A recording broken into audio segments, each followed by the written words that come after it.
Amerikada o'qish arzon emas. Student hayoti uchun pulni rejalashtirish eng katta muhim qarorlardan biri.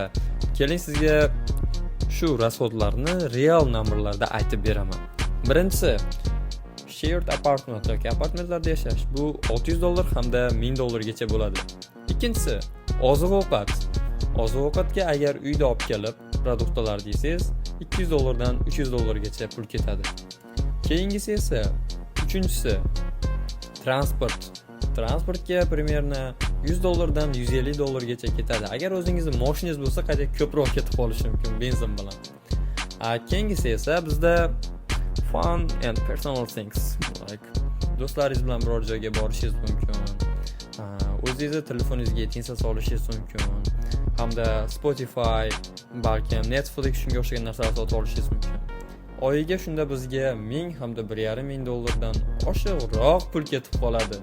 Shu narsalarni reja bilan sarflash har bitta studentning hayotidagi muhim qaror bo'lib hisoblanadi.